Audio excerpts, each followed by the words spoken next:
Kiranya Tuhan memberkati kita semua dalam sukacita dan damai sejahtera. Amin. Bapak, Ibu, dan Saudara sekalian, firman Tuhan yang menjadi renungan bagi kita, Lukas pasal 24, ayat 1 sampai dengan ayat yang ke-12.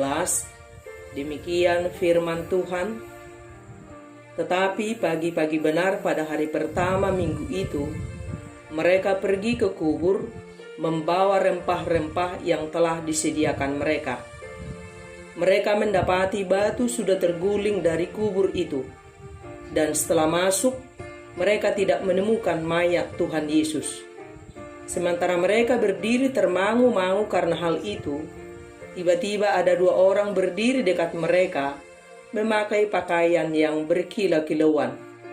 Mereka sangat ketakutan dan menundukkan kepala. Tetapi kedua orang itu berkata kepada mereka, "Mengapa kamu mencari Dia yang hidup di antara orang mati? Ia tidak ada di sini. Ia telah bangkit. Ingatlah apa yang dikatakannya kepada kamu ketika Ia masih di Galilea, yaitu bahwa Anak Manusia harus diserahkan ke tangan orang-orang berdosa dan disalibkan, dan akan bangkit pada hari yang ketiga." Maka teringatlah mereka akan perkataan Yesus itu, dan setelah mereka kembali dari kubur, mereka menceritakan semuanya itu kepada ke-11 murid dan kepada semua saudara yang lain. Perempuan-perempuan itu ialah Maria dari Magdala dan Yohana dan Maria ibu Yakobus, dan perempuan-perempuan lain juga yang bersama-sama dengan mereka memberitahukannya kepada rasul-rasul. Tetapi bagi mereka perkataan-perkataan itu seakan-akan omong kosong, dan mereka tidak percaya kepada perempuan-perempuan itu. Sungguh pun demikian, Petrus bangun, lalu cepat-cepat pergi ke kubur itu.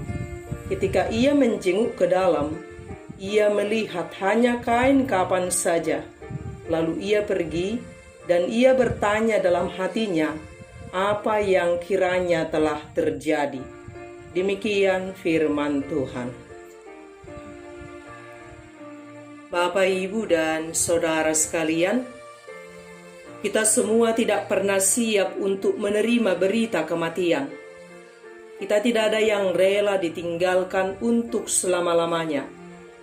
Kematian akan selalu membuat kita patah arang, berduka, menangis, lesu, dan kehilangan semangat hidup. Betapa sakit kita rasakan saat kita mengalami duka kehilangan. Rasanya separuhnya kita ikut hilang ketika kita kehilangan orang yang kita kasihi. Tidak pernah mudah bagi kita untuk menerima kematian orang yang kita kasihi. Kematian bagi kita adalah penderitaan yang paling menyakitkan. Sebagaimana yang dialami oleh seorang ibu yang begitu amat terpukul dan berduka saat suaminya tewas di tangan seorang begal. Ibu ini tidak pernah menyangka bahwa ia akan kehilangan suaminya dengan begitu cepat dan secara tiba-tiba di tangan seorang pembunuh yang tidak berperi kemanusiaan. Bagaikan petir di siang bolong, menggelegar saat didengarnya bahwa suaminya sudah tiada. Sehari setelah penguburan suaminya, duka yang sangat mendalam terlihat sangat jelas di wajah ibu ini. Seakan-akan air matanya tidak mau dibendung, tak berhenti mengalir. Setiap hari ibu ini tidak pernah absen mendatangi kuburan suaminya. Seakan-akan tak percaya bahwa suaminya sudah tiada. Rasa dukanya seakan-akan telah menghancurkan harapannya untuk hidup. Tiada yang lebih penting baginya selain mengunjungi suaminya di kuburan setiap hari. Dan air mata dukanya seakan menghambatnya untuk memulai hidup dalam lembaran baru setelah ditinggal sang suami. Yang ada dalam pikirannya menangis dan menangis, Dukanya sangat mendalam. Ibu ini sungguh-sungguh kehilangan harapan untuk hidup. Saat Yesus mati dalam kematian yang tak disangka, begitu tiba-tiba, begitu cepat, begitu tragis, begitu memilukan, setelah lebih dahulu mengalami siksaan yang sangat sadis, murid-murid Yesus dan perempuan-perempuan yang turut serta melayani Yesus semasa hidup mengalami duka pilu yang sangat mendalam. Kematian Yesus yang begitu tragis dan tiba-tiba membuat mereka kehilangan harapan. Mereka tidak siap kehilangan Yesus sang guru mereka. Betapa kematian menjadi penderitaan yang sangat pahit yang dialami oleh setiap manusia, termasuk murid-murid Yesus dan perempuan-perempuan yang ikut dalam pelayanan Yesus. Dan dalam suasana masih berduka, pagi-pagi benar pada hari Minggu, perempuan-perempuan dengan membawa rempah-rempah bergegas ke kuburan. Perempuan-perempuan itu ingin memberi rempah pada mayat Yesus. Artinya para perempuan memiliki kesadaran bahwa Yesus masih ada di dalam kubur. Mereka yakin itu. Kita membayangkan bagaimana mereka berjalan dengan hati berduka, langkah lesu dan semangat yang pupus. Mereka juga sangat ketakutan, hingga mereka memilih untuk pergi pada waktu pagi-pagi benar. Sesampai di kubur, mereka terkejut. Mulut kubur terbuka, tutupnya telah terguling. Lalu mereka masuk ke dalam. Ternyata mayat Yesus sudah tiada. Apakah mayat Yesus sudah dicuri? Adakah yang sudah mengambil mayat Yesus? Tentu ini pikiran-pikiran yang muncul dalam benak mereka. Mereka tidak ada pikiran Yesus sudah bangkit. Ketika sedang bingung, tiba-tiba malaikat Tuhan muncul. Pakaian mereka berkilau-kilauan. Para perempuan itu semakin ketakutan, sehingga mereka hanya bisa menundukkan kepala. Malaikat-malaikat itu berkata kepada mereka, "Mengapa kamu mencari Dia yang hidup di antara orang mati? Ia tidak ada di sini. Ia telah bangkit." Malaikat-malaikat itu menegaskan bahwa perempuan-perempuan itu mencari Yesus di tempat yang salah. Kuburan bukanlah tempat Yesus. Ia hanya sekejap saja di sana. Dia sudah bangkit dan hidup kembali.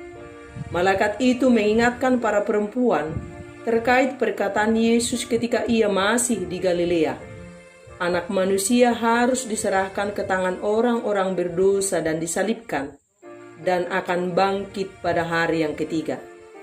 Para murid nampak melupakan perkataan itu, atau mereka sama sekali tidak pernah mengerti, atau mungkin karena mereka begitu berduka, sehingga menjadi tidak ingat walau sudah berulang kali Yesus beritahukan. Dan setelah mereka teringat pada perkataan Yesus, perempuan-perempuan itu telah menyadari bahwa Yesus bangkit. Mereka mulai mengerti mengapa Yesus tidak ada di kubur. Ia telah bangkit. Hati mereka pun berubah. Penginjil Matius bahkan mencatat, mereka segera pergi dari kubur itu dengan takut dan dengan sukacita yang besar, dan berlari cepat-cepat untuk memberitakannya kepada murid-murid Yesus. Semula mereka ke kubur dengan hati lesu, dalam duka mendalam, namun mereka pulang dengan sukacita besar. Mereka semula pergi dengan langkah lemah, namun pulang dengan berlari cepat-cepat. Mereka pergi dengan putus asa dan pulang dengan harapan baru. Kebangkitan Yesus telah mengubah kedukaan menjadi kemenangan, menjadi sukacita. Ada kehidupan baru yang hadir dalam diri perempuan-perempuan itu. Bayangkan jika kita ikut di antara mereka. Di tengah-tengah harapan yang pupus, ada kabar baik, ada kabar sukacita yang tak terduga. Ternyata Yesus telah bangkit. Dia hidup. Betapa kita bersukacita. Dan berita sukacita itu ingin segera mereka bagikan kepada murid-murid Yesus. Berita kebangkitan Yesus mereka saksikan kepada murid-murid Yesus. Dan apa reaksi murid-murid? Percayakah mereka? Ternyata tidak. Justru mereka menganggap bahwa kesaksian perempuan-perempuan tersebut adalah omong kosong. Dan memang sangat sulit menerima fakta bahwa Yesus telah mati, kecuali dengan iman. Para murid tidak mudah mempercayai berita kebangkitan Yesus. Mereka juga tidak menyimak pemberitahuan Yesus tentang kematian dan kebangkitannya yang diberitahukannya beberapa kali. Tetapi sungguh pun demikian, Petrus bangun lalu cepat-cepat pergi ke kubur. Ketika ia menjenguk ke dalam, ia melihat hanya kain kapan saja. Kubur sudah kosong. Yesus telah bangkit. Ia hidup. Ia telah menang. Ia telah mengalahkan kematian, musuh yang sangat menakutkan bagi kita. Kebangkitan Yesus membuat kita sukacita dan berpengharapan bahwa hidup kita tidak lagi berakhir di kuburan. Kita akan mati untuk mengalami kebangkitan. Dan bahwa saat orang yang kita kasihi meninggal dunia, ada pengharapan baru bagi kita.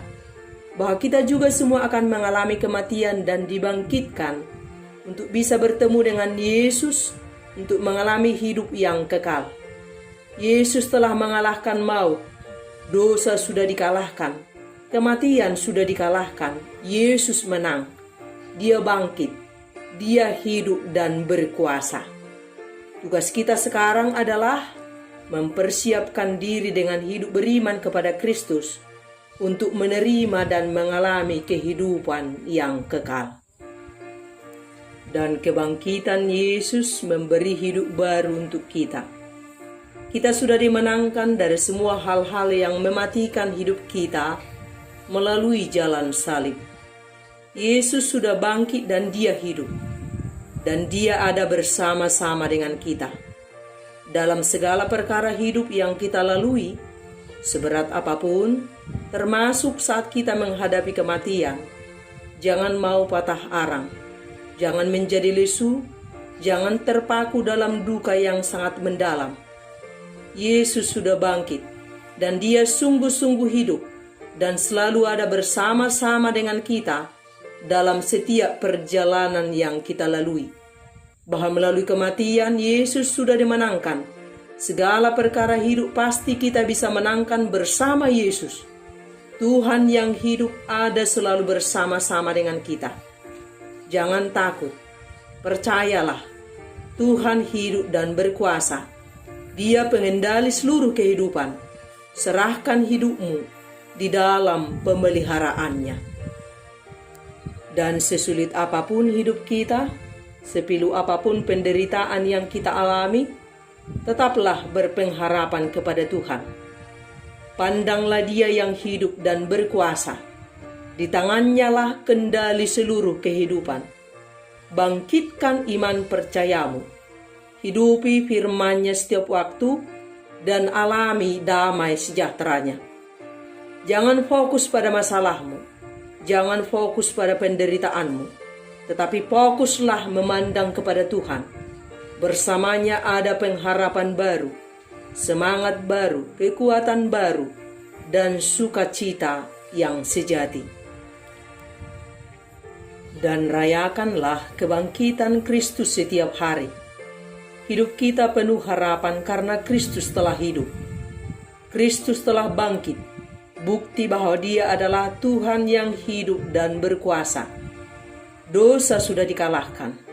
Jangan mau lagi hidup dikuasai oleh dosa, ditipu daya oleh iblis.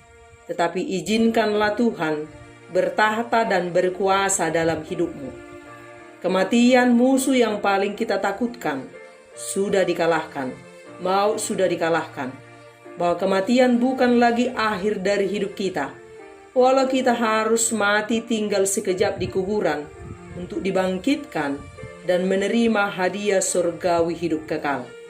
Kebangkitan Yesus memberi garansi bagi kita untuk hidup sukacita di bumi dan hidup kekal di surga. Jangan sia-siakan hidup baru yang telah diberikan oleh Tuhan. Kerjakan keselamatanmu setiap waktu. Berserahlah pada kuasa dan kehendak Tuhan. Hiduplah senantiasa dalam pimpinan Roh Kudus. Amin.